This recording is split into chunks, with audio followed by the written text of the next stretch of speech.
Hello dear student, आज हम आप लोग के डिमांड पे अर्थमेटिक ऑपरेशन का प्रोग्राम लिखने जा रहे हैं। ठीक, मतलब हमको एडिशन, सब्सट्रैक्शन, मल्टीप्लिकेशन, डिवीजन के लिए अगर प्रोग्राम लिखना है तो हम कैसे लिखेंगे। देखिए, करना क्या है इसमें, सबसे पहले हम कोई भी प्रोग्राम लिखेंगे तो उसमें हम हेडर फाइल को इंक्लूड करेंगे। हेडर फाइल को क्यों इंक्लूड करेंगे?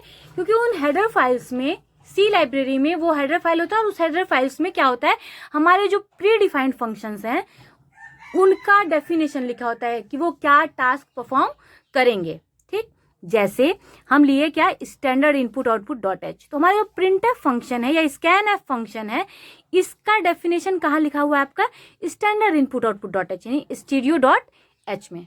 ठीक, ऐसे ही हम लिखे हैं कोनियो डॉट एच यानी console input output dot h. तो console input output dot h में आपका जो गेट सी एच फंक्शन है, जो स्क्रीन को होल्ड करता है, आउटपुट स्क्रीन को होल्ड करता है, वो कहाँ पे डिफाइंड है, console input output dot h में। ठीक, तो इनके डेफिनेशन को हम अपने प्रोग्राम में ले सके इसके लिए हम क्या करते हैं, प्री प्रोसेसर यानी ये जो हैश सिंबल दिख रहा है ना, इसको हम बोलते हैं प्री प्रोसेसर। प्री प्रोसेसर के साथ हम क्या लिखे हैं, इंक्लूड। क्या इंक्लूड करो, हेडर फाइल। कौन सा हेडर फाइल, डॉट एच का मतलब है हेडर फाइल। कौन सा header file, console input output. ऐसे ही स्टैंडर्ड इनपुट आउटपुट। क्योंकि हमारे प्रोग्राम का जो एग्जीक्यूशन होता है वो कहाँ से स्टार्ट होता है, मेन फंक्शन से। ठीक है, मेन लिखे और उसका एक curly braces open, curly braces close. इसके अंदर जो भी डेटा लिखा है या जो भी प्रोग्राम का इंस्ट्रक्शन लिखा है वो क्या है, ब्लॉक ऑफ मेन फंक्शन। ठीक, अब देखिए, हमको ना 2 नंबर को जोड़ना है और तीसरे में उसको होल्ड करना है, तो मेरे पास 3 वेरिएबल होना चाहिए। तो हम क्या किए, सबसे पहले इंटीजर टाइप का 3 वेरिएबल डिक्लेयर किए, ए बी सी। ठीक है, अब हम यूजर से बोले मेरे पास 2 नंबर होना चाहिए, है ना। जो प्रिंट एफ फंक्शन है वो क्या करता है, हमारी जो प्रोग्राम है उनमें आउटपुट स्क्रीन पे कोई भी मैसेज हमको प्रिंट करना हो तो उसके लिए हम यूज करते हैं प्रिंट एफ फंक्शन। ठीक, कोई आउटपुट स्क्रीन पे कोई मैसेज प्रिंट करना हो तो हम क्या यूज किए, प्रिंट एफ। प्रिंट एफ के बाद हम लिखे, एक ब्रैकेट लगाए और उसके अंदर हम इन्वर्टेड कॉमा। इन्वर्टेड कॉमा में जो भी मैसेज आप लिखते हैं वो आपको आउटपुट स्क्रीन पे दिखता है। ठीक, तो हम क्या किए, इन्वर्टेड कॉमा के अंदर लिखे एंटर एनी 2 वैल्यू। यूजर से 2 वैल्यू डिमांड किया प्रोग्रामर। अब स्कैन एफ क्या करता है, जो हमारा कीबोर्ड है उससे इनपुट लेने के लिए स्कैन एफ फंक्शन का यूज करते हैं। क्योंकि हमारा डेटा किस टाइप का है, इंटीजर टाइप का है, इसलिए उसका हम फॉर्मेट क्या यूज किए, %d। फ्लोट होता तो %f, कैरेक्टर होता तो %c। ठीक है, %d 2 बार इसलिए लिखे क्योंकि हमको 2 वैल्यू चाहिए। %a का मतलब हुआ कि किसी लोकेशन a पे एक वैल्यू को हम स्टोर करें। %, क्या बताता है, ए के लिए मेमोरी एलोकेट कर देता है। ठीक, इस ए के लिए मेमोरी एलोकेट किया, जो हम वैल्यू एंटर करेंगे एक वैल्यू ए की हो जाएगी और दूसरी वैल्यू बी की हो जाएगी।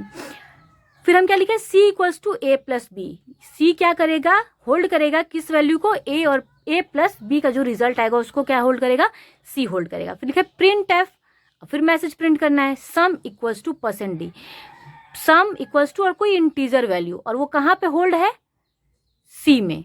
अगर आप लोकेशन डालेंगे, मतलब %, अगर यहाँ लिख देंगे तो सी के लोकेशन को प्रिंट कर देगा। लेकिन हमको क्या चाहिए, सी का वैल्यू चाहिए, लोकेशन नहीं चाहिए। हमको होल्ड नहीं करना, लोकेशन नहीं प्रिंट करना, क्या प्रिंट करना है, सी की वैल्यू प्रिंट करनी है। इसलिए हम डायरेक्ट क्या लिखे हैं, सी। यहाँ पे हमको लोकेशन प्रोवाइड करना था, मेमोरी में स्पेस प्रोवाइड करना था, इसलिए हम क्या लिखे थे, %a। दोनों का डिफरेंस समझ में आया ना। अब आगे देखिए, सेम चीज यहाँ भी कर रहे हैं, सब्सट्रैक्शन के लिए किए, C = a - b। ठीक, उसका सब्सट्रैक्शन को प्रिंट कर लिए। फिर मल्टीप्लिकेशन के लिए किए, C = a × b। मल्टीप्लिकेशन को भी क्या किया, प्रिंट कर लिए। ठीक, सिमिलरली हम ऐसे ही डिवीजन के लिए लिखे, C = a / b। और टर्मिनेटर लगाना नहीं भूलेंगे। हम क्या करते हैं, हम बार बार गलती क्या होती है हमारे पास कि हम ये सेमीकोलन लगाते ही नहीं। सेमीकोलन नहीं लगाएंगे तो वो टर्मिनेट नहीं करेगा उस लाइन को, फिर वहां पे एरर आ जाएगा। देखिए, यहाँ सेमीकोलन लगा है, यहाँ सेमीकोलन लगा है, यहाँ लगा है, यहाँ लगा है, यहाँ लगा है ना। सेमीकोलन जहां भी हम कोई एक्सप्रेशन लिखेंगे वहां पे हम क्या करेंगे, सेमीकोलन को लगा देंगे। ठीक है, उसके बाद क्या लिखे, गेट ch। डिवीजन को प्रिंट कराए, get ch curly braces close. ये हमारा सिंपल सा प्रोग्राम था किसी भी एडिशन, सब्सट्रैक्शन, मल्टीप्लिकेशन यानी अर्थमेटिक ऑपरेशन को परफॉर्म करने के लिए। ओके, कोई डाउट हो डिस्क्रिप्शन में कमेंट में लिख दीजिएगा, हम आपको एक्सप्लेन कर देंगे। Okay, thank you.